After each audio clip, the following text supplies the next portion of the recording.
Hello my dear students, welcome to G tech poly. मैं आशीष, आपका online educator CNC machine and automation subject का। जैसे कि आप लोगों को पता है कि सीएनसी मशीन एंड ऑटोमेशन जो सब्जेक्ट है पॉलिटेक्निक कोर्स के 6 सेमेस्टर में इस टाइम रनिंग में है। ठीक है, जिसमें बहुत से बच्चे मुझे अच्छा सही कमेंट दे रहे हैं। जो मैं कमेंट चाह रहा था वैसा बच्चे रिव्यू कर रहे हैं, लेकिन उतने कमेंट्स मुझे नहीं मिल पा रहे हैं। बेटा, या तो दिक्कत ये आ रही है कि आप लोग सही से पढ़ नहीं रहे हो, सीरियसली सब्जेक्ट को नहीं ले रहे हो। ऑटोमेशन इरा की वजह से ऑटोमेशन जो हमारा समय चल रहा है इस टाइम, उस बेस पे आप लोगों को बहुत से बच्चे ऐसे हैं इस टाइम सीएनसी मशीन ऑपरेटर कर रहे हैं, सीएनसी मशीन ऑपरेट कर रहे हैं, इस टाइम ऑपरेटर हैं, जॉब जो कर रहे हैं इस टाइम। तो बेटा थोड़ी बहुत आप लोगों को बेसिक नॉलेज होनी चाहिए इस ऑटोमेशन सब्जेक्ट की। ऑटोमेशन होता क्या है, ऑटोमेशन इंडस्ट्री से कैसे रिलेट करता है, ये सारी चीज़ें आप लोगों को पता होनी चाहिए।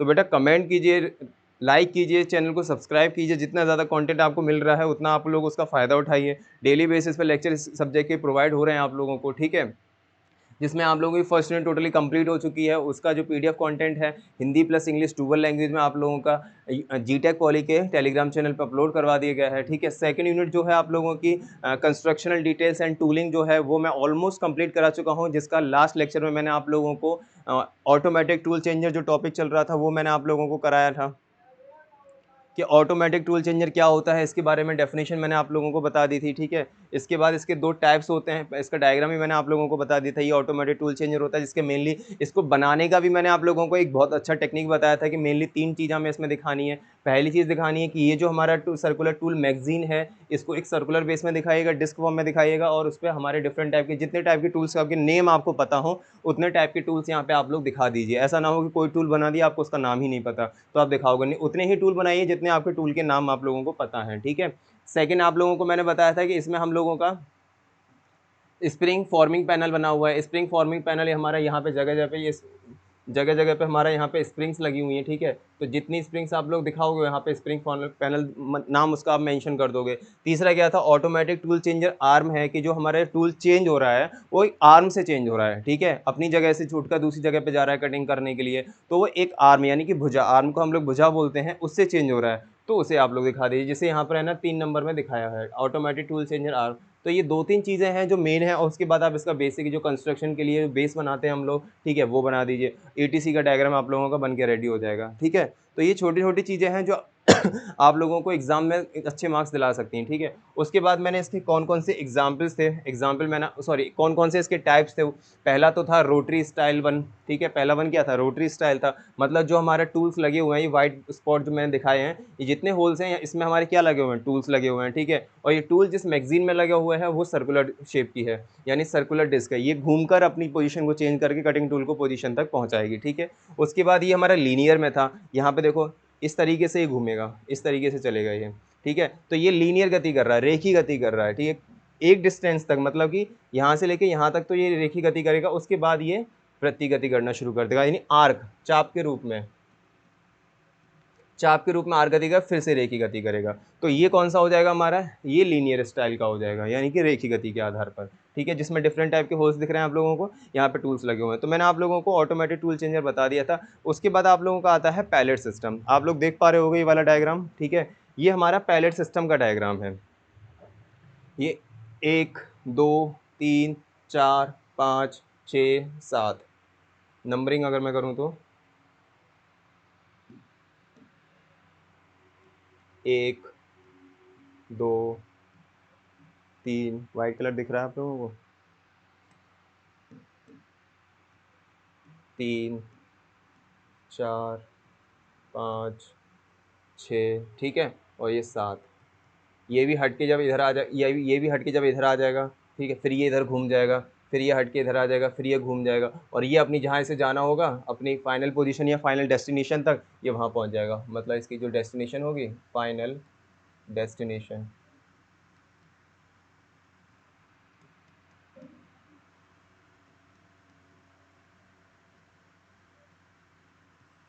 जहाँ इसे मतलब जाना होगा। ये हमारा वर्क पीस तैयार हो गया, रेडी हो गया। ठीक है, अब ये जिस पैलेट सिस्टम पर रखा हुआ है, ये आपको दिख रहा होगा, ये जिस पोजीशन पे या जिस की हेल्प से ये रखा हुआ है, ठीक है, ये अभी देखो ये वाला पोर्शन खाली है, ये वाला पैलेट सिस्टम खाली है। पैलेट सिस्टम होता क्या है अभी मैं बताऊंगा, डायग्राम पहले समझा देता हूँ। ये वाला पैलेट सिस्टम खाली है, ठीक है, ये और ये वर्क पीस है। जैसे ही ये वर्क पीस कंप्लीट हो जाएगा, इस स्लाइड से यहाँ पर आ जाएगा, ठीक है, और इसको यहाँ पे उतार दिया जाएगा। ऑटोमेटिक होता है, हम इसमें कुछ नहीं करेंगे, सब ऑटोमेटिक होता है। ये यहाँ पर आ जाएगा, फिर ये मूव करेगा इधर की तरफ, ठीक है, और ये मूव करेगा इधर की तरफ, ये मूव करेगा इधर की तरफ, ये इधर की तरफ, और ये अपनी डेस्टिनेशन तक पहुंच जाएगा। और उससे जहाँ तक हमें इसे ले जाना होगा, जहाँ पे स्टोर करना होगा वर्क पीस को, वहाँ जाके हम लोग इसे स्टोर कर देंगे, ठीक है। जब ये वाला पैलेट सिस्टम या पैलेट वाला पोर्शन जो मॉड्यूल है ये भर जाएगा, उसके बाद फिर से ये घूमेगा, ठीक है, और ये वाला आ जाएगा इसके पास नंबर 1 पे। इस तरीके से ये क्या है, सर्कुलर डिस्क में चलता रहता है। तो ये जो सिस्टम होता है इसको हम लोग बोलते हैं पैलेट सिस्टम। यानी कि वर्कपीस को एक स्थान से, जब वर्कपीस फाइनल तैयार हो जाता है ऑटोमेशन मशीन में, ये इंडस्ट्री में लाइन, जो लाइन हमारा इंडस्ट्री होता है जहाँ पे लाइन्स के फॉर्म में हमारे प्रोडक्ट चलते निकलते रहते हैं, ठीक है, उसमें ये पैलेट सिस्टम मोस्टली यूज़ किया जाता है।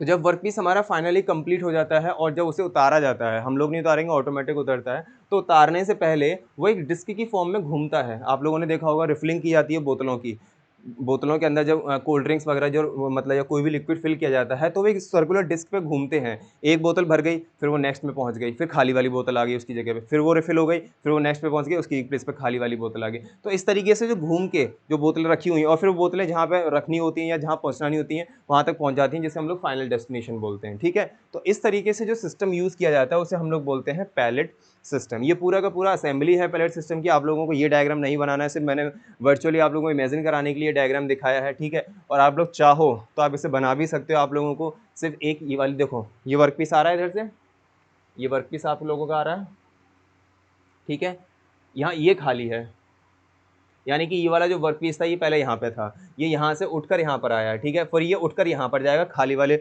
मॉड्यूल पे, उसके बाद ये आगे स्लाइड होता हुआ अपनी फाइनल डेस्टिनेशन तक पहुँच जाएगा। फिर जब ये खाली होगा तो ये है ना, यहाँ से उड़ के यहाँ नहीं आएगा, ये इस तरीके से घूम जाएगा, मतलब खाली वाला पोर्शन यहाँ पहुँच जाएगा और ये भरा हुआ पोर्शन यहाँ आ जाएगा, फिर से ये उठ के यहाँ पर आ जाएगा। तो इस तरीके से ये प्रोसेसिंग में काम करता है, ठीक है। ये आप लोगों को इंडस्ट्री में बहुत देखने को मिलेगा, जो बड़े लेवल पे इंडस्ट्री में जिसमें मास प्रोडक्शन होता है, ठीक है, बॉक्सेस के बॉक्सेस रेडी किए जाते हैं, उसके अंदर कोल्ड ड्रिंक्स की बोतल हो गया और चिप्स के पैकेट्स हो गए, कुरकुरे के पैकेट्स हो गए, तो मोस्टली वहाँ पर हम लोगों का यही यूज़ किया जाता है, ठीक है। कुछ क्रेन मशीन्स भी होती हैं जो मतलब वर्कपीस को उठाने के लिए यूज़ की जाती हैं, वर्कपीस को उठाती हैं फिर एक हाइट तक ले जाते हैं और उसको वहाँ पे जाके स्टोर रूम में जाके स्टोर कर देती हैं, ठीक है। तो वही वाला पैलेट सिस्टम यहाँ पे यूज़ किया जाता है। आई होप आप लोगों को ये डायग्राम समझ में आया। अगर आप लोगों को एग्जाम में बनाना है तो थोड़ा बॉक्सेस वे में आप बना सकते हो, 1 2 3 4 5 6 इस तरीके से सबसे पहले बॉक्सेस बनाइए, उनको इस तरीके से टेबल पे बेस पे रख दीजिए, ठीक है। जैसे ही आप बेस पे टेबल रखेंगे, थोड़ा अब जिस तरीके से आप लोग बेस बनाना चाहते हो, आप यहाँ पे रोलर्स लगा सकते हो एक जगह से दूसरी जगह ले जाने के लिए, ठीक है, रोलर्स लगा सकते हो।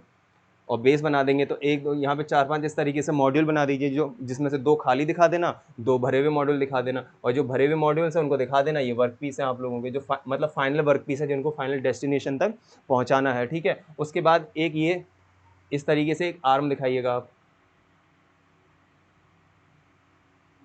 इस तरीके से एक आर्म दिखाइएगा जिसमें ये वाला पोर्शन पे आप लोग वर्कपीस रखिएगा, अलग अलग पेन से या अलग कलर से आप लोग इसे दिखा देना। यहाँ पर क्या रखेंगे आप लोग, वर्कपीस रखेंगे, ठीक है।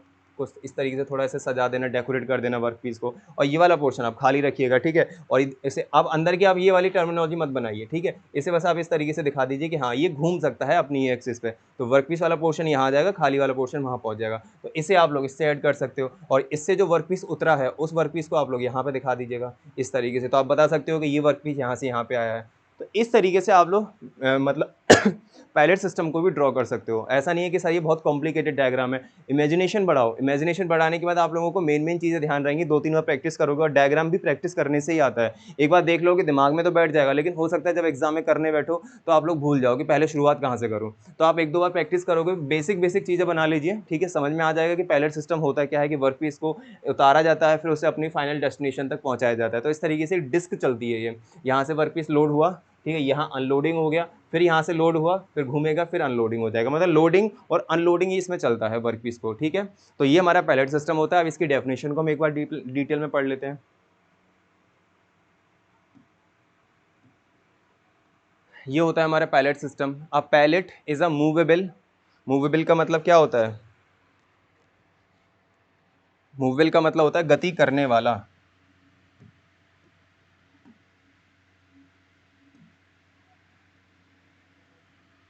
और पैलेट इज अ मूवेबल यानी कि गति, मैं साथ साथ हिंदी भी लिख देता हूँ क्योंकि इसमें इस डेफिनेशन में हिंदी नहीं लिखी है, ठीक है, गति करने वाला। Pallet system is a movable and interchangeable, यानी कि अपने आप बदलने वाला, स्वयं बदलने वाला, अपने आप बदलने। आई होप आप लोगों को इस वे में समझ में आ जाए, क्योंकि कुछ बच्चों, एक बच्चे का कमेंट था कि सर लिख के बताइए, तो बेटा यही तरीका हो सकता है लिखने का, पूरा तरीका नहीं हो सकता कि मैं पूरी डेफिनेशन उसमें लिखूं। तो इंग्लिश में लिखा हुआ है, जहाँ से इंग्लिश टर्म से मैं उसे हिंदी में लिख के बता रहा हूँ आप लोगों को। अगर ये तरीका आप लोगों को सही लगता है तो प्लीज़ कमेंट करके बताना कि सर ये तरीका सबसे बढ़िया है, और वीडियो को ज़्यादा से ज़्यादा शेयर करो, चैनल को सब्सक्राइब करो, ठीक है। सारे अगर PDF में नोट्स चाहिए तो आप लोग जीटेक पॉली के टेलीग्राम चैनल पर जाइए, वहाँ पर आपको सारे सब्जेक्ट के नोट्स हैंड रिटन मिल जाएंगे विद डायग्राम, ठीक है। तो पैलेट इज मूवेबल यानी गति करने वाला, एंड तथा अपने आप बदलने वाला, जिसमें आप देख रहे थे इसमें हमारा जो वर्कपीस था वो ऑटोमेटिकली यहाँ पे लोड हो रहा था, ऑटोमेटिकली यहाँ पे अनलोड हो रहा था, फिर से लोड हो रहा था और फिर से अनलोड हो रहा था, ये अपने आप से ही हो रहा है, ठीक है। इसमें ऑटोमेशन का यूज़ किया जा रहा है, सब्जेक्ट का नाम ही है CNC मशीन एंड ऑटोमेशन, ठीक है। अपने आप बदलने वाला, part of a machine tool which help to transport, यानी कि ट्रांसपोर्ट यानी कि एक स्थान से दूसरे स्थान तक जाना, ट्रांसपोर्ट द रॉ मतलब कच्चा, रॉ मटेरियल यानी कि कच्चा माल जिसे हम लोग बोलते हैं कच्चा माल, और फिनिश्ड पार्ट्स, फिनिश का मतलब होता है जो फाइनल प्रोडक्ट होता है हमारा, फाइनल प्रोडक्ट यानी कि अंतिम उत्पाद। पहले रॉ मटेरियल आएगा, उस पर मशीनिंग प्रोसेस किया जाएगा और वो कन्वर्ट किस में हो जाएगा, हमारा फाइनल प्रोडक्ट में कन्वर्ट हो जाएगा, ठीक है। उसके बाद क्या आ जाएगा, machine final product and finish part from the machine in order to reduce down time for part loading, मैंने बताया था loading and unloading, loading and unloading. मतलब एक तो तरीका होता है कि हम किसी भी वर्क पीस को, बन गया वर्क पीस, लेबर वर्क जैसे हम लोग बोलते हैं, वर्क पीस हमारा बन गया, मशीन से निकल कर आ गया, उसे हम लोगों ने एक बॉक्स में, मतलब चिप्स के पैकेट बनकर आ गया, उन चिप्स के पैकेट्स को हम लोगों ने क्या किया,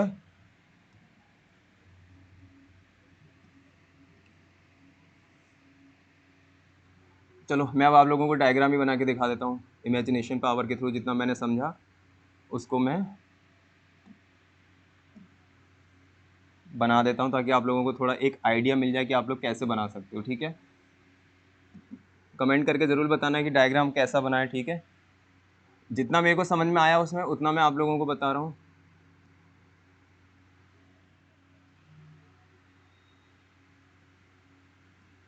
ठीक है।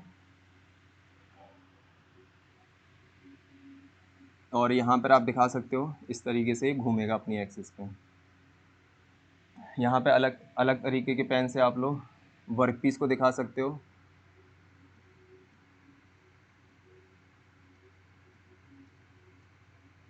ठीक है। अब जब ये घूमेगा तो इसके पास का जो वर्कपीस होगा वो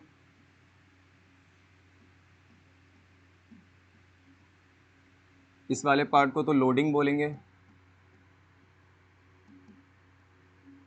ये मैं इसीलिए डिटेल में समझा रहा हूँ क्योंकि ये एग्जाम में आता है और पूछा जाता है, इंपॉर्टेंट भी है। कंपनी में इंटरव्यू पॉइंट ऑफ व्यू से, वाइवा में इंटरव्यू पॉइंट ऑफ व्यू से pallet system, automatic tool changer important है, पूरी machine CNC machine and automation chapter ही इंपॉर्टेंट है, ठीक है। तो इन चीज़ों को मैं थोड़ा डिटेल में बता रहा हूँ ताकि आप लोगों को थोड़ा डिटेल में समझ में आए, ठीक है। ये लोडिंग और ये अनलोडिंग, लोडिंग पार्ट हो जाएगा ये, और ये अनलोडिंग पार्ट हो जाएगा, ठीक है। अब अनलोडिंग पार्ट हमारा कहाँ पर होगा, जब हम इसे किसी बेस पर रख देंगे, यहाँ पर हमारा एक बेस बना होगा, ठीक है। जब ये वर्कपीस यहाँ पर आएगा तो ये वर्कपीस हमारा फाइनली इनिशियल पोजीशन पे यहाँ पे है, फाइनली मैं इसे यहाँ पर ड्रॉप कर देता हूँ, ठीक है। इसको मैंने फाइनली ड्रॉप कर दिया, ये इनिशियल है, मतलब प्रारंभिक इसे अनलोडिंग करना शुरू किया था, और फाइनली जब ये इस सिस्टम पर आ जाएगा तो इसे फाइनल भी बोलेंगे, ठीक है।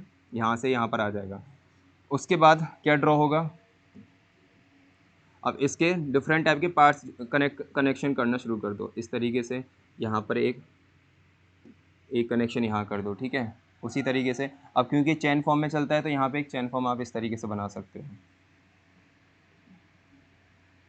जितना आपको लोगों को समझ में आया उतना बनाइएगा, ज़्यादा खिचड़ी मत करना, उसमें पता पड़ा पूरा डायग्राम ही थोड़ा ऑकवर्ड लग रहा है। पहला यहाँ हो जाएगा, ठीक है, यहाँ हो जाएगा, उसके बाद आप इसे कनेक्ट कर सकते हो यहाँ, ठीक है। इस तरीके से आप लोग डायग्राम बना सकते हो कि नहीं बना सकते हो, ईजी वे में बना सकते हो। ये आप लोगों का अब थोड़ा यहाँ पे वर्क पीस को दिखा दीजिए। अब ये वाला वर्क पीस है, ये अभी खाली है, इस पर नंबरिंग कर दीजिए, नंबरिंग कर देते हैं। ये पहला पैलेट, ये हमारा पूरा पैलेट सिस्टम है, ये पहला मॉड्यूल है, ये दूसरा मॉड्यूल है, ये तीसरा, कलर दिख रहा है ना आप लोगों को, ठीक है, तीसरा मॉड्यूल है, ये चौथा मॉड्यूल है, और ये पहला, दूसरा, तीसरा, ये चौथा नहीं है,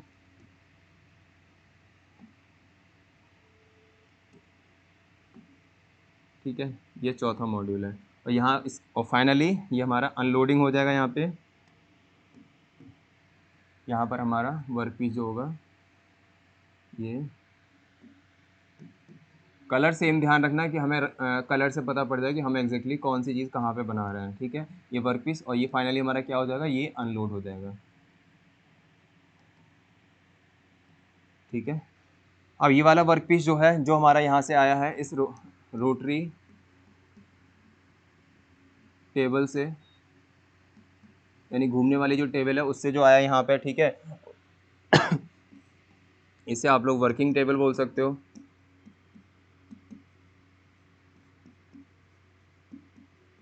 ये वर्किंग टेबल हो जाएगी जहाँ पर हमारा वर्क पीस रखा हुआ है। तो अब ये दो पैनल आप खाली रख दीजिए और किसी तीसरे पे से उतार दीजिए इस तरीके से, ठीक है। ये वाला जब जब ये वाला फिर से यहाँ उतरेगा, ठीक है, अब आप इसका कनेक्शन हर पॉइंट पे दिखा सकते हो कि ये यहाँ भी जाएगा, यहाँ भी जाएगा, ठीक है, और यहाँ पे जब जाएगा तो ये आगे शिफ्ट हो जाएगा, फिर ये आगे यहाँ पे शिफ्ट हो जाएगा, और फिर ये फाइनली यहाँ पर हो जाएगा। तो ये लोडिंग अनलोडिंग यहाँ पे चलता रहता है। तो यहाँ पे दो चीज़ें आप लोगों को ध्यान रखनी है, लोडिंग करना, अनलोडिंग करना। तो ये आप लोगों को बता सकते हो कि ये पूरा का पूरा जो सिस्टम है, ठीक है, नाम सबके ध्यान रखिए कि ये वाला पोर्शन क्या है, ये पोर्शन क्या है, और ये पोर्शन क्या है, ठीक है।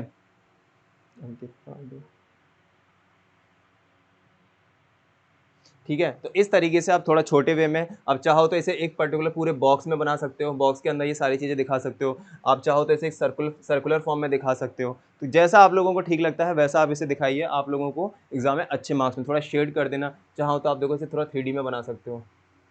मैं आप लोगों को एग्जाम में बस ज़्यादा मार्क्स दिलाने की कोशिश कर रहा हूँ और कुछ नहीं है, ठीक है। आप इसे 3D वे में भी थोड़ा बना सकते हो, इस तरीके से थोड़ा 3D में दिखा सकते हो, तो आपको मार्क्स ज़्यादा मिलेंगे, अच्छे मिलेंगे, ठीक है।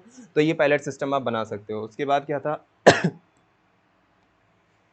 लोडिंग और अनलोडिंग तक समझ में आ गया। There are 3 main types of pallet system, या पैलेट चेंजर्स भी बोलते हैं इनको, क्योंकि यहाँ पे क्या हो रहा है, हमारा वर्क पीस चेंज हो रहा है ना बार बार। यहाँ पे क्या हो रहा था, हमारा वर्क पीस, पहले वर्क पीस यहाँ आएगा, फिर यहाँ आएगा, ये बदलता जाएगा, शिफ्टिंग करती जाएगी, फाइनल डेस्टिनेशन तक अपना पहुँच जाएगा। तो इसे ऑटोमेटिक पैलेट चेंजर भी बोलते हैं, ठीक है। तो ऑटोमेटिक यहाँ पे क्या, there are mainly three types of pallet changers in most CNC machine tools, ठीक है। मशीन टूल यानी कि CNC मशीन की ही बात चल रही है यहाँ पे। मैनुअली हो सकता है वो, ऑटोमेटेड हो सकता है, और रोबोटिक हो सकता है। यानी कि किसी, या तो मैनुअली उसे, यानी कि वर्क पीस बना, चिप्स के पैकेट बने, उनको बॉक्सेस में भरा, ट्रैप किया, टेप लगाया, और उस वर्क पीस को मैनुअली यानी खुद लेबर के द्वारा एक स्थान से दूसरे स्थान तक पहुंचाया जा रहा है, पहला तरीका, ठीक है। मैनुअली में क्या आ जाएगा आपका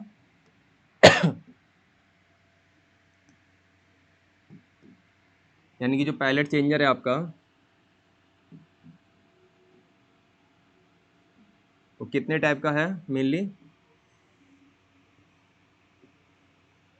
पहला मैनुअली हो गया, ठीक है, दूसरा ऑटोमेटिक हो गया, एंड तीसरा रोबोटिक हो गया। दिख रहा है आप लोगों को, ठीक है, ठीक है। तो मैनुअली में हम लोग किसका यूज़ करेंगे, मैनुअली में हम लेबर्स का यूज़ करेंगे, लेबर्स यानी कि मैन पावर का। मैन पावर के थ्रू हम लोग फाइनल प्रोडक्ट को एक स्थान से दूसरे स्थान तक, यानी कि जो पायलट सिस्टम से वर्क पीस अनलोड होगा वहाँ से स्टोर रूम तक पहुँचाएंगे, ठीक है। उसमें हम लोग मैनुअली का यूज़ करेंगे। ऑटोमेटिक का इसमें क्या रहेगा, ऑटोमेटिक में मतलब मशीन्स का यूज़ किया जाएगा, ऑटोमेटिक मशीन्स का यूज़ किया जाएगा। जैसे कि आप लोगों ने कुछ ऐसी मशीन्स देखी भी होंगी जिसमें एक यहाँ पे ऑपरेटर बैठा होता है, ठीक है, ये केसिंग में बंद होता है, और यहाँ जैसे कि ये वर्क पीस कई सारे बॉक्सेस इस तरीके से रखे हुए हैं, ठीक है। इसके पास एक क्रेन मशीन टाइप इस टाइप से होती है, और यहाँ पे एक इस तरीके से होता है। आप लोगों ने देखा होगा, ठीक है। ये मोस्टली है ना इंडस्ट्री में आप लोगों को देखने को मिलेगा, जब सामान को लोड और अनलोड किया जाता है तो ये पीछे करेगा इसको, और ये वाली जो सरफेस है, इसको नीचे यहाँ पे लगा देगा, इसको रख देगा और ऊपर इसको वर्क पीस सरफेस को धीरे धीरे ऊपर उठा लेगा, ठीक है। एक डिस्टेंस तक उठा लेगा तो ये सरफेस यहाँ आ जाएगी और वर्क पीस हमारे सारे के सारे यहाँ पर आ जाएंगे। उसके बाद इसको ये फाइनल जहाँ तक ले जाना होगा वहाँ तक इसको लेके जाएगा, ठीक है। तो ये ऑटोमेटिक होता है, इसमें मशीन्स का यूज़ किया जाता है जो ऑटोमेटिकली वर्क पीस को उठा रही हैं, ठीक है। उसके बाद रोबोटिक आ जाएगा। रोबोटिक में क्या हो जाएगा, रोबोट्स एक स्थान से दूसरे स्थान तक सामान को लेकर जाएंगे, ठीक है। यहाँ से उठाया रोबोट ने, घुमाया और यहाँ पर रख दिया, फिर से यहाँ से उठाया और यहाँ घुमाया, यहाँ पे रख दिया। तो इस तरीके से रोबोटिक पैलेट सिस्टम्स भी होते हैं जिसमें मैनुअली, ऑटोमेटिक और रोबोटिक सिस्टम यूज़ किए जाते हैं, ठीक है। आई होप आप लोगों को पैलेट सिस्टम पूरी तरीके से समझ में आ गया हो। उसके बाद और क्या है इसमें लिखा हुआ पैलेट ट्रांसपोर्टेशन सिस्टम, ये इसका नाम हो गया। मतलब जो changers in most CNC machine tools वो कौन कौन से हैं, manual, automated and robotic pallet transportation system, ये 3 तरीके के पैलेट सिस्टम हो गए, ठीक है। और नेक्स्ट है automatic storage and release of empty pallets transporting loads on pallets and integration with storage process as well as with end of line production equipment. इसका क्या मतलब है, जैसे ही आप लोगों का कोई भी लोडिंग होता है उसको फाइनल डेस्टिनेशन तक पहुंचाने के बाद अनलोडिंग किया जाता है, ठीक है। Loading and unloading, transporting loads, यानी कि लोड ट्रांसपोर्टेशन करते समय जो लोड उठाया जाता है और फाइनल डेस्टिनेशन तक पहुंचाया जाता है, ठीक है, on pallets and integration with storage process. इस लाइन का क्या मतलब है, integration with storage process as well as with end of line production equipment. और जब तक ये पूरा का पूरा प्रोसेस इक्विपमेंट को या इक्विपमेंट के द्वारा प्रोडक्शन को एक स्थान से दूसरे स्थान तक नहीं पहुंचाया जाता, तब तक ये इंटीग्रेटली यानी कि लगातार चलता रहता है, एक एक करके वर्क पीस को वहां तक पहुंचाया जाता है, ठीक है। Equipment parameters, load wearing capacity, लगभग जो पैलेट सिस्टम की जो लोड वेयरिंग कैपेसिटी होती है, यानी कि एक वर्कपीस या किसी भी पर्टिकुलर ऑब्जेक्ट को उठाने का या वहन करने का जो क्षमता होती है, उसकी जो कैपेसिटी होती है वो होती है 2000 किलोग्राम पर पैलेट। यानी कि पर पैलेट से यहाँ कितने पैलेट्स लगे हुए थे, देखिए हम यहाँ पे टोटल कितने पैलेट्स लगे हुए थे, 1 2 3 4 5 6 पैलेट्स लगे हुए थे यहाँ। ये तो यहाँ पे लोड अनलोड होगा, ठीक है। तो इसकी जो कैपेसिटी है वो कितनी है 2000 किलोग्राम। यानी कि ये 2000 किलोग्राम मोस्ट बढ़ भी सकता है, वेरी कर सकता है, ये वेट टू वेट वेरी यानी बाहर से बाहर तक वेरी कर सकता है 2000 किलोग्राम। लेकिन हम इसे मतलब एवरेज मान के चल रहे हैं कि 2000 किलोग्राम पर पैलेट, यानी कि पर पैलेट में 2000 किलोग्राम का वेट हम रख सकते हैं और उसको एक जगह से दूसरे स्थान तक ट्रांसपोर्ट यानी कि वहन करवा सकते हैं, ठीक है। तो आई होप आप लोगों को ये जो टॉपिक था इस वाली यूनिट का, आप लोगों को मैं सेकेंड यूनिट के सारे टॉपिक्स एक बार दिखा देता हूँ, ठीक है। तो ये हमारा overview tool different pallet system मैंने आप लोगों को बता दिया, 3 टाइप के होते हैं, मैनुअली, ऑटोमेटिक और रोबोटिक होता है, ठीक है। System and automatic tool changer system हो गया। Management of a tool room, ये क्या है, थ्योरेटिकल कंटेंट है, इसे भी मैं अभी डिटेल में बता दूंगा। अभी मोटर वाला टॉपिक रह रहा था, ठीक है, मोटर को हम लोग डिस्कस करते हैं, इसके बाद सेकेंड यूनिट आज इस लेक्चर में हम लोग पूरी तरीके से खत्म कर देंगे, ठीक है। चलिए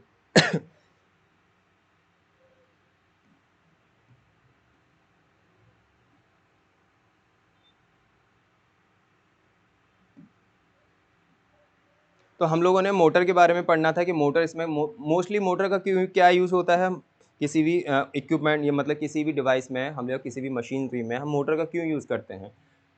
मोटर का मेनली यूज़ होता क्या है, इनपुट में हम लोग उसे इलेक्ट्रिकल एनर्जी देते हैं, ठीक है, वो हमको क्या कहता है, मैकेनिकली वर्क परफॉर्म करके देता है। यानी कि मोटर के डायग्राम देखिए, डायग्राम तो मैं नहीं बनाऊंगा क्योंकि डायग्राम आप लोगों ने डायग्राम सारे देख ही रखे होंगे, ठीक है।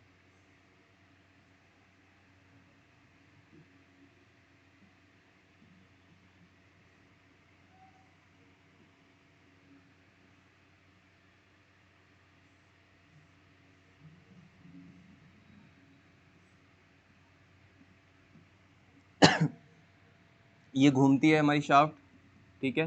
तो मोटर में हम लोग क्या करते हैं, इलेक्ट्रिकल एनर्जी देते हैं इसको, और ये हमें आउटपुट में क्या देता है, मैकेनिकल एनर्जी हम लोगों को परफॉर्म करने के लिए देता है, ठीक है। ये इसकी शेल है,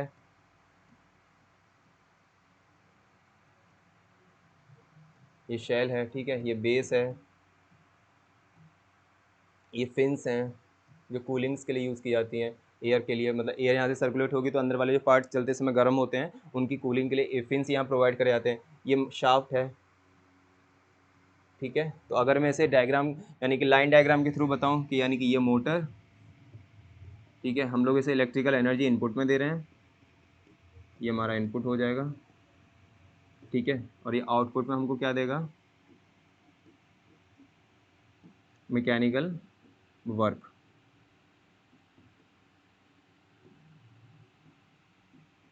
मैकेनिकल वर्क। अब इस वाली आउटपुट शाफ्ट से मेरा कोई भी चक, ठीक है, चक मेरा यहाँ कनेक्ट हो सकता है। चक में क्या होगा, स्पिंडल, स्पिंडल में हमारा यहाँ पे क्या होता है, वर्क पीस कनेक्ट होता है।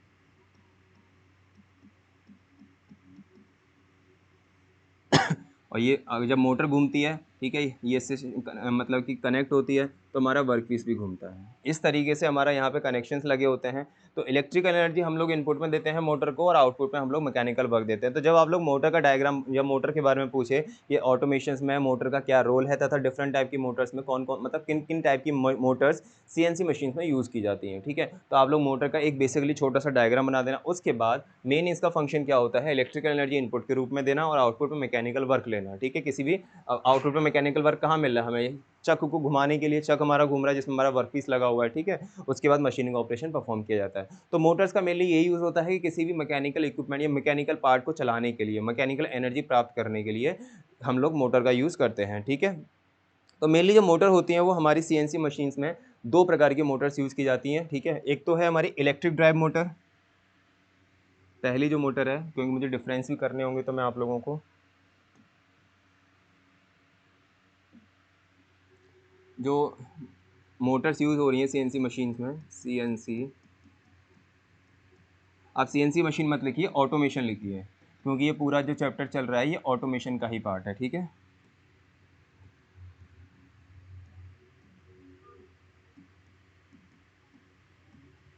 ऑटोमेशन में प्रयोग होने वाली मोटर।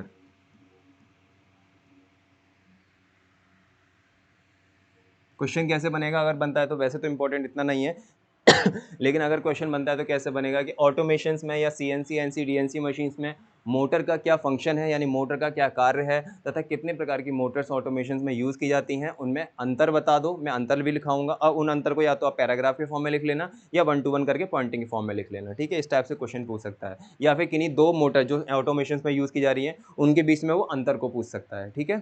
तो हम लोग अंतर को करते हैं। चलिए, तो मेनली जो हमारी ऑटोमेशन में मशीन में यूज होने वाली जो मोटर्स हैं वो हमारी होती हैं, पहली तो होती है लिक्विड ड्राइव मोटर, लिक्विड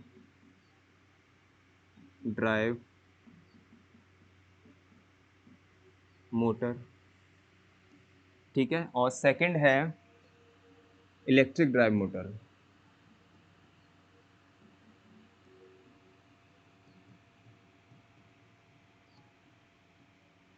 ठीक है। इलेक्ट्रिक ड्राइव मोटर, यानी कि ये, और मोटर्स तो कई सारी होती हैं लेकिन मेनली हम लोग इन्हीं दो मोटर्स का यूज़ करते हैं अधिकतर। अगर मैं बड़े बड़े पैमाने पर या बड़े लेवल पे मैं बात करूँ तो लिक्विड ड्राइव मोटर होता है और एक होता है इलेक्ट्रिक ड्राइव मोटर। नाम से पता पड़ रहा होगा आप लोगों को, लिक्विड और इलेक्ट्रिक, मतलब इस टाइप की मोटर्स में हमारा जो सोर्स होता है, ठीक है। अब किसी भी चीज़ के डिफरेंस करने का, फिर से आप लोगों के नंबर बढ़वाने का पॉइंट मैं बताता हूँ। अगर कभी भी आप लोग अंतर करो, 5 अंतर याद रखो या 10 अंतर, जितने भी आप लोग एग्जाम में लिखना चाहो, उन अंतर से पहले एक कॉलम और बनाइएगा, ठीक है। वो कॉलम क्या रहेगा, सीरियल नंबर का कॉलम नहीं, वो तो अगर आप लोगों को ऐड करना है तो कीजिए, नहीं करना है तो आप लोग मत कीजिएगा, करोगे थोड़ा और अच्छा लगेगा, ठीक है। यहाँ पर आप लिखिएगा मेन ऑब्जेक्ट, मतलब इन दोनों मोटर को मैं किस ऑब्जेक्ट, किस उद्देश्य के लिए यूज कर रहा हूं, या इन दोनों का मेन उद्देश्य क्या है, मेन फंक्शन इन दोनों के कैसे कैसे, इन दोनों, ये दोनों मोटर अपने आप में अलग अलग हैं, तो वो किस बात पे अलग हो रही हैं उनको मैं यहाँ लिखूंगा, और उनके बारे में डिफाइन मैं इन दोनों के बारे में यहाँ करूंगा, ठीक है। तो ये एक अच्छा रिप्रेजेंटेशन होता है एग्जामिनर के सामने कि हाँ बच्चे ने है ना चीज़ें ढंग से पढ़ के लिख रहा है, ऐसा नहीं है रट्टाफिकेशन करके उसने चीज़ों को यूज़ किया है, ठीक है। और अगर आप सीरियल नंबर वाला पॉइंट यूज़ करना चाहते हो तो सीरियल नंबर वाला पॉइंट यूज़ कर लीजिए, ठीक है।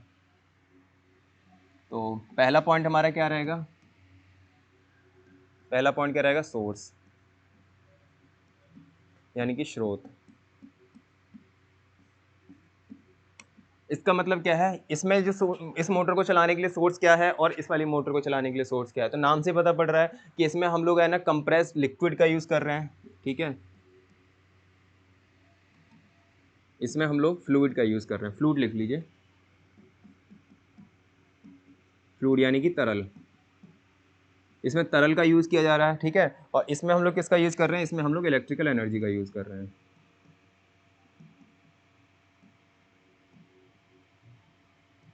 इलेक्ट्रिकल एनर्जी का यूज़ कर रहे हैं। सेकंड है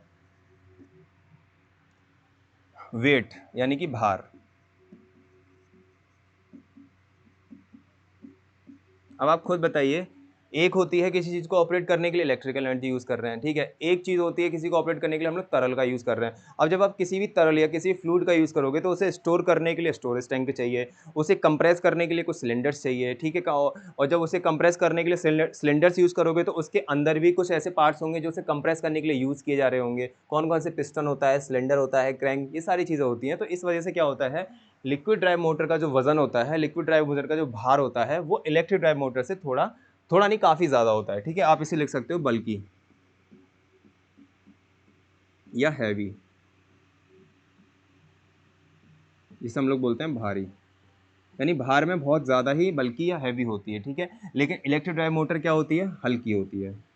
इसके कंपैरिजन, वैसे तो भारी होती हैं लेकिन इसके तुलना में, इसके कंपैरिजन में वो हल्की होती हैं। क्यों? क्योंकि इसमें हम लोगों को सिर्फ इलेक्ट्रिकल एनर्जी का यूज़ कर रहे हैं, जो हम किसी भी सोर्स से या किसी भी प्लग में वायर को कनेक्ट करेंगे, वायर को प्लग में लगाएंगे, वहाँ से इलेक्ट्रिकल एनर्जी आएगी और ये चलना शुरू कर देगी, ठीक है। तो आप देख रहे हो कितनी सारी चीज़ें हैं जो अलग अलग शो कर रही हैं, ठीक है।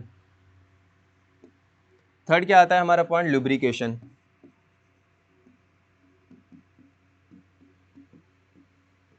यानी कि स्नेहक, स्नेहन, लुब्रिकेशन सिस्टम या स्नेहन प्रणाली।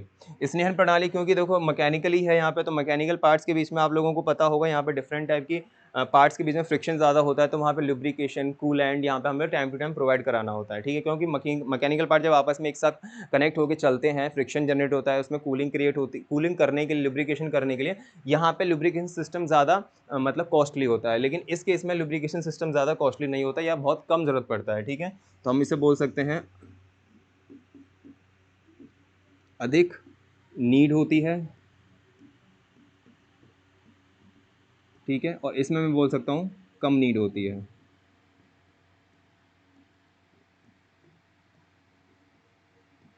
ठीक है। इलेक्ट्रिकल ड्राइव में इसी तरीके से और भी पॉइंट्स आप लोगों को नोट्स में प्रॉपर मिल जाएंगे। मोस्टली इस तरीके से मेरा मेन मोटो बताने का ये था कि बच्चे का कमेंट के अकॉर्डिंग मैं सारी चीज़ें अब लेके चल रहा हूँ। धीरे धीरे जितना मेरे से हो पाएगा बच्चे उतना ही मैं करूँगा। आप लोगों को बस ये है पॉजिटिव रिस्पॉन्स देना है। जितना अच्छा आप लोगों को पढ़ने में लग रहा है उतना अच्छा रिस्पॉन्स भी दीजिए, मोटिवेशन क्रिएट कीजिए अपने और मेरे बीच में, एक कम्युनिकेशन क्रिएट कीजिए अपने और मेरे बीच में, ठीक है। ताकि मुझे पढ़ाने में और आपको पढ़ने में मज़ा आए और लॉन्ग फ्यूचर तक मैं आप लोगों से जुड़ा रहूँ, आप मेरे से जुड़े रहो। इन फ्यूचर देखो जब भी मौका मिलेगा तो आप लोगों से ज़रूर मिलूंगा भी, जहाँ पे भी आप लोग मुझे पहचान हो जाए देखो वहाँ पर आप लोगों से मिलना डेफिनेटली रहेगा। देखिए अगर ऊपर वाले ने चाहा तो डेफिनेटली जितने बच्चों को मैं पढ़ा रहा हूँ उनसे मैं ज़रूर मिलूंगा। तो बस कनेक्शन होना ज़रूरी है, कम्युनिकेशन होना ज़रूरी है, एक मोटिवेशन होना ज़रूरी है कि अगर कोई बंदा किसी के पास जा रहा है तो जब तक उसके बीच का मोटिवेशन, कम्युनिकेशन नहीं होगा तब तक जाने का कोई फ़ायदा नहीं है। फॉर्मेलिटी तो हमें करनी नहीं है, ठीक है। आप भी पढ़ रहे हो तो किसी के लिए नहीं पढ़ रहे हो, मैं भी अगर पढ़ा रहा हूँ तो आप लोगों के लिए पढ़ा रहा हूँ, तो ठीक है। मेरा अपना इसमें मेरे खुद के भी कॉन्सेप्ट क्लियर हुए हैं। बहुत सी चीज़ें होती हैं जो पढ़ाते समय क्रिएट हो जाती हैं, लेक्चर नोट्स में नहीं मिलती हैं, बुक्स में नहीं मिलती, लेकिन कभी कभी पढ़ाते पढ़ाते कुछ चीज़ ऐसे क्रिएट हो जाती हैं। सडनली ये वाला जो पॉइंट था ये मुझे लगा कि मुझे ऐड ऑन करना चाहिए, तो मैंने आप लोगों को ऐड ऑन करके बता दिया। डिफरेंस तो मैं चाहे तो इन दोनों के बीच में भी बता सकता था कि इधर लिक्विड ड्राइव मोटर लिख दूंगा और इधर इलेक्ट्रिक ड्राइव मोटर लिख दिया, लेकिन इन दोनों को किस बेस पर मैं अलग अलग करूंगा, तो मैंने कुछ यहाँ पे पॉइंट्स बताए। इसी तरीके से आपको नोट्स में बहुत सारे पॉइंट्स मिल जाएंगे जिनको मैंने कुछ कुछ बेसिस पर अलग अलग किया हुआ है। आई थिंक आप लोगों को ये वाली चीज़ें समझ में आई हो। तो ये कुछ मोटर्स हैं, लिक्विड ड्राइव मोटर्स हैं, इलेक्ट्रिक और सर्वो मोटर भी होती है, ठीक है। सर्वो मोटर, ठीक है। तो डिफरेंट टाइप की मोटर्स हैं, और भी एग्जांपल्स आप लोगों को मिल जाएंगी। तो मेनली मोटर का क्या फंक्शन होता है ऑटोमेशन में, वो ये वाला फंक्शन मैंने आप लोगों को बता दिया। दो मेनली मोटर कौन सी यूज होती हैं वो बता दिया, उनको किन आधार पर, किन बेस पर मैं अलग अलग करूंगा वो मैंने बता दिया, ठीक है। तो ये मोटर वाला पार्ट हो गया। इसके बाद आप लोगों का जो पार्ट रह रहा था इसमें,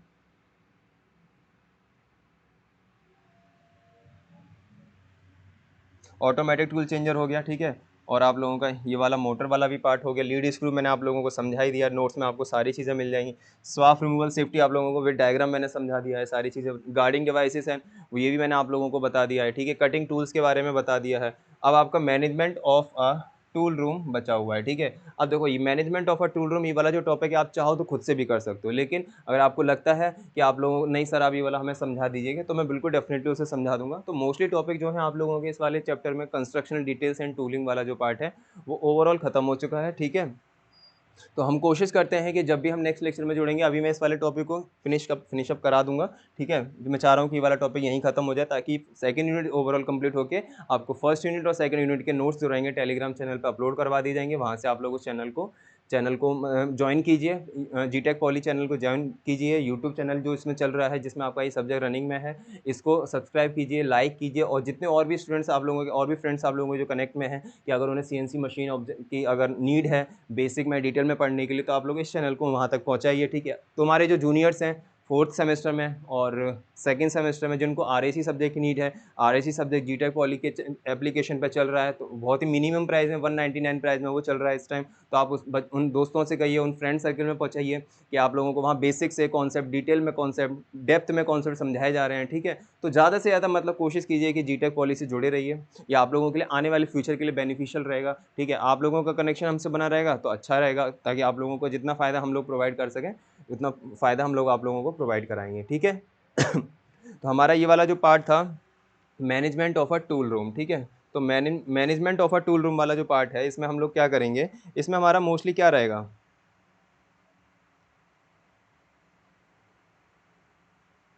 चलिए management of a tool room. वैसे तो आप लोग इसे खुद से भी कर सकते हैं कि जो टूल रूम होता है जहाँ पे हमारा टूल सेटअप किया जाता है सीएनसी मशीन्स में,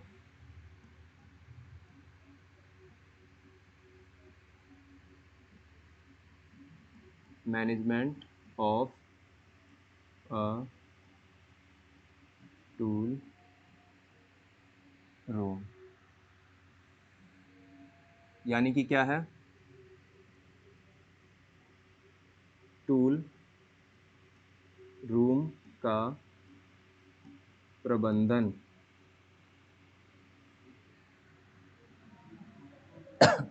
ठीक है। तो टूल रूम का प्रबंधन कैसे होता है, किसी भी मतलब कि आपका जो वर्कपीस होता है या फिर हमारा जो सीएनसी मशीन होती है, सीएनसी मशीन में टूल रूम का प्रबंधन हम लोग किस तरीके से करते हैं, या टूल हैंडलिंग सिस्टम क्या होता है, ठीक है। तो ये सारी चीज़ें हैं कि टूल हैंडलिंग सिस्टम का यूज़ क्या होता है, tool management of the tool room क्या होता है। इसे आप लोग एक टॉपिक के साथ और पढ़ सकते हो, टूल हैंडलिंग सिस्टम। ये और एक करके क्वेश्चन और पूछा जा सकता है कि management of a tool room क्या होता है और टूल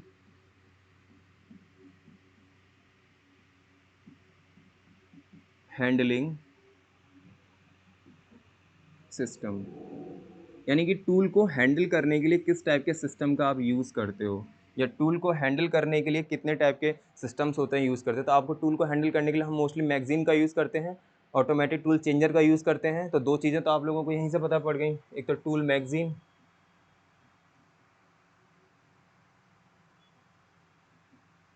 ठीक है, और एक कौन सी हो गई, टूल मैगजीन हो गया, और ऑटोमेटिक टूल चेंजर, एटीसी, ठीक है। Tool magazine, tool handling system में हम इन दो डिवाइसेस या इन दो टेक्निक्स या इन दो सिस्टम्स का यूज़ करते हैं, जिसमें पहला है आप लोगों का ऑटोमेटिक टूल मैगजीन, जिसमें डिफरेंट टाइप के टूल्स लगे होते हैं, ठीक है, कटिंग टूल, ड्रिलिंग टूल, इस तरीके से टूल्स लगे होते हैं। और दूसरा क्या है आप लोगों का ऑटोमेटिक टूल चेंजर, जिसमें टूल को जब कटिंग करना होता है तो कटिंग टूल आना होता है, ड्रिलिंग करना होता है तो ड्रिलिंग टूल आता है। तो वो टूल जो होता है ऑटोमेटिक चेंज होता है वर्कपीस तक पहुंचने के लिए, से सरफेस को फिनिश करने के लिए, ठीक है। तो उसी तरीके से आप लोगों का ये टूल हैंडलिंग सिस्टम मान लीजिए, या फिर to management of a tool room मान लीजिए। तो management of a tool room में भी आप इन दोनों को एम्प्लॉयड कर सकते हो या इन दोनों को शामिल कर सकते हो। तो ऐसी कौन कौन सी चीज़ें हैं कि आप लोगों को पता होना चाहिए कि management of a tool room में वो शामिल होनी चाहिए, ठीक है। सबसे पहले ये कि management of a tool room में आप लोगों को ये पता होना चाहिए, cleaning, cleaning of the floor. Floor का मतलब ये नहीं है कि आप जहाँ काम कर रहे हो वो फ्लोर साफ होना चाहिए, नहीं।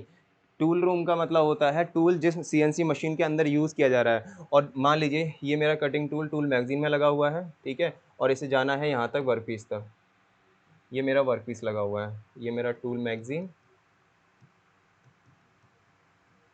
ठीक है, और ये मेरा वर्कपीस। तो इस टूल को यहाँ तक पहुँचना है वर्क पीस तक, मेरा टूल वर्क पीस यहाँ पर घूम रहा है, ठीक है। तो ये वाला जो फ्लोर है, यहाँ से लेके यहाँ तक पहुँचने वाला जो फ्लोर है, तो इस वाले फ्लोर की क्लीनिंग होनी चाहिए। ऐसा ना हो कि चिप्स जब स्वार्फ जिसे हम लोग बोलते हैं कि यहाँ ऑपरेशन करने के दौरान यहाँ पे डिफरेंट टाइप का हमारा कचरा एक इकट्ठा हुआ पड़ा है, यहाँ पे हमारा जो बग्स होते हैं, डिबग्स होते हैं, कचरा होता है, वो भरा पड़ा है, ठीक है। तो टूल को यहाँ तक यहाँ से जाने में क्या होगा, परेशानी होगी कि नहीं होगी, इससे दिक्कत होगी कि नहीं होगी, फ्रिक्शंस बनेंगे, वहाँ पे इंटरप्शन होगा, रुकावटें क्रिएट होंगी, तो वो ना हो। तो ये वाला जो फ्लोर है, यहाँ से लेके यहाँ तक का ये जो फ्लोर है, इसकी क्लीनिंग प्रॉपर मेंटेनेंस इसकी क्लीनिंग, एक मिनट थोड़ा पानी पी लो, इसकी क्लीनिंग प्रॉपर तरीके से होनी चाहिए, ठीक है।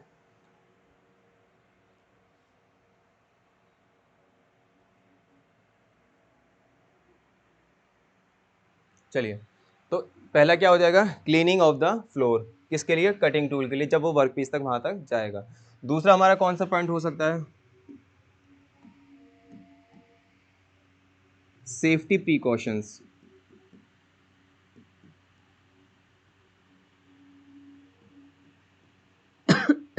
Sorry, safety precautions. Safety precautions में किन की सेफ्टी चाहिए।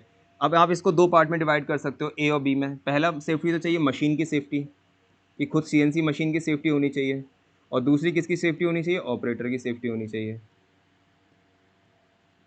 ठीक है। इन दोनों की सेफ्टी को ध्यान में रखते हुए हम लोगों को सेफ्टी प्रिकॉशंस वाला जो पार्ट है वो management of a tool room में ध्यान रखना है। ऐसा ना हो कि मशीन टूल करते, मतलब मशीन टूल यहाँ तक जा रहा है, वर्क पीस के कटिंग करने के दौरान वर्क पीस वो कटिंग टूल वहाँ से निकल के जा रहा है, या वर्क पीस कटिंग टूल एकदम से उछल गया, तो वहाँ पे ऑपरेटर को तो हार्म होगा ही होगा, साथ साथ मशीन को भी हार्म होगा। वो किसी भी ग्लास को तोड़ के बाहर आ सकती है, क्योंकि इस टाइम स्पीड बहुत ज़्यादा होती है वर्क पीस की, ठीक है। तो उसमें मशीनिंग की सेफ्टी और ऑपरेटर की सेफ्टी प्रॉपर तरीके से होनी चाहिए। तो management of a tool room में ये भी आना चाहिए।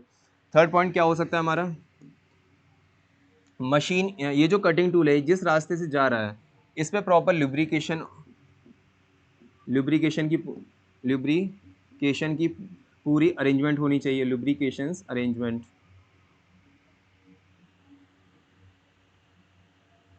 कई बार आप लोगों ने देखा होगा कि जब हम लोग गाड़ी चलाते हैं, मतलब कोई व्हीकल चलाते हैं, तो गियर डालते समय गियर कभी कभी फंस जाते हैं, तो गियर फंसने के क्या चांसेस होते हैं, वहाँ पे लुब्रिकेशन हो सकता है ना हो, या फिर कोई मैकेनिकल पार्ट हो जो रस्टिंग में आ रहा हो, जंग लग रहा हो, तो वही चीज़ यहाँ पे है, ये भी तो अपनी मोशन कर रहा है ना, ये भी तो गति कर रहा है, चाहे वो किसी भी टाइप के टूल टायर उसमें लगा हो। जैसे कि मैंने आप लोगों को लास्ट लेक्चर में दिखाया भी था एक डायग्राम, ये वाला, इसमें हमारे डिफरेंट टाइप के कटिंग टूल्स लगे होते हैं, ठीक है। ये क्या है, हमारा ऑटोमेटिक टूल चेंजर का टाइप है, जिसमें ये पहला कौन सा है, ये रोटरी स्टाइल का है।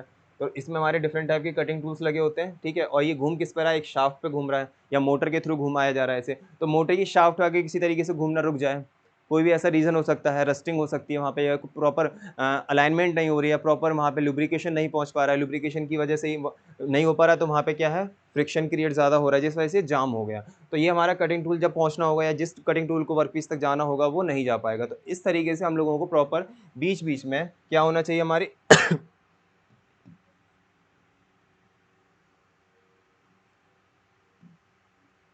तो वहां पे हम लोगों को लुब्रिकेशन की भी नीड पड़ती है, ठीक है।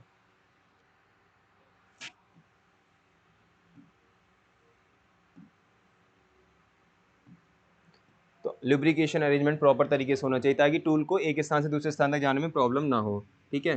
फोर्थ पॉइंट क्या हो जाएगा हमारा, मैं सिर्फ अभी आप लोगों को पॉइंट समझा रहा हूँ, बहुत ज़्यादा अमाउंट में आप लोगों को पॉइंट्स, पाँच कम से कम 6-7 पॉइंट, 10-12 पॉइंट्स आप लोगों को नोट्स में प्रॉपर तरीके से मिल जाएंगे। हेडिंग बस डालने का और समझाने का मेन मोटो ये है कि आप लोगों को इसके अंदर करना क्या है, एग्जाम में क्या करना है, ठीक है। कई बार क्या होता है, क्वेश्चन ऐसा होता है कि हम समझ ही नहीं पा रहे क्वेश्चन में करना क्या है, तो वो सारी चीज़ें देखते हुए आप लोगों को मैं बता रहा हूँ, ठीक है। तो लुब्रिकेशन, और फोर्थ होना चाहिए गाइडिंग डिवाइसेस, गाइडिंग डिवाइसेस, इसकी प्रॉपर अरेंजमेंट होनी चाहिए। गाइडिंग डिवाइसेस में कौन कौन से आ जाते हैं, एक तो आपके सेंसर्स आ जाते हैं, जो हमको टाइम टू टाइम ये मतलब कि याद दिलाते हैं कि आप लोगों का कटिंग ऑपरेशन ख़त्म होने वाला है, कंप्लीट होने वाला है, तो आप तैयार रहिए, ठीक है, उस तरीके से कि वर्क पीस को वहाँ से हटाना है, रिमूव करना है, जो भी है। और कुछ ऐसे सेंसर्स भी होते हैं जो मतलब किसी भी घटना को होने से बचाते हैं, ठीक है। उसके बाद सेंसर, कुछ ट्रांसड्यूसर्स होते हैं,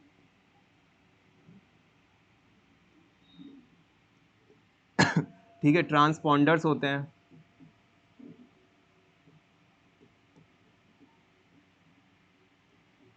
ट्रांसपॉन्डर्स, ठीक है। तो ये सारी चीज़ें हैं जो आपको गाइड करने के लिए यूज़ की जाती हैं कि अगर कोई भी अलार्म क्यों बजता है, कभी भी किसी मतलब इंडस्ट्री में फायर अलार्म बजता है, जैसे अगर कहीं पे आग लग जाती है तो वो फायर अलार्म बन जाता है। क्यों? क्योंकि सेंसर के पास जैसे ही हीट फील होती है, हीट सेंस होती है, तो वो फायर अलार्म तुरंत बज जाता है, ठीक है। तो उसी तरीके से या कोई वर्किंग करने के दौरान अगर मशीन वर्क कर रही है और उसके पास हम जा रहे हैं, तो वहाँ पे वो मशीन अलार्म बीप करेगी सेंस करने के साथ साथ, जैसे कि कोई भी एक्टिविटी वहाँ परफॉर्म जो नहीं होनी है, वो सेंस करके हमें बता देगी कि ये बंदा आ रहा है पास में, इसे रोका जाए या किसी तरीके से उसे हटाया जाए वहाँ से, ठीक है। तो ये एक्टिविटी हम लोगों को सारी चीज़ें पता होनी चाहिए। तो ये कुछ ऐसे हैंडलिंग सिस्टम या management of a tool room में शामिल होते हैं जो एक ऑटोमेशन में रोल प्ले करते हैं, ठीक है। तो आई होप आप लोगों को ओवरऑल जो सेकंड यूनिट के जितने भी कॉन्सेप्ट थे, जितने भी टॉपिक्स थे, मैंने इस लेक्चर तक खत्म कर दिए हैं, ठीक है। सेकंड लेक्चर फर्स्ट लेक्चर में या सेकंड यूनिट और फर्स्ट यूनिट में कंस्ट्रक्शन डिटेल्स एंड टूलिंग वाला और इंट्रोडक्शन ऑफ द ऑटोमेशन वाले में कोई भी कैसा भी डाउट होता है तो आप लोग उसे यूट्यूब पर कमेंट करके पूछ सकते हैं, ठीक है। टेलीग्राम में आप लोग उसे मतलब चैनल से जुड़ जाइए, जीटेक पॉली के टेलीग्राम चैनल पर आप जुड़ जाइए, वहाँ पर आप कमेंट कर सकते हैं।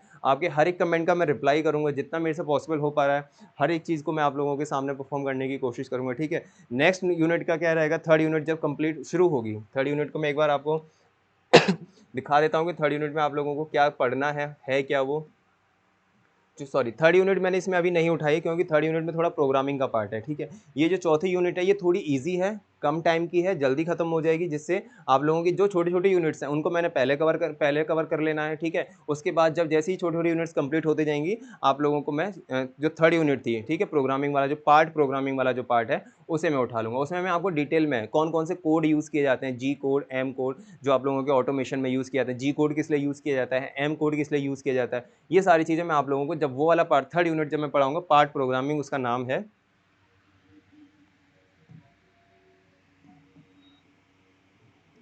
पार्ट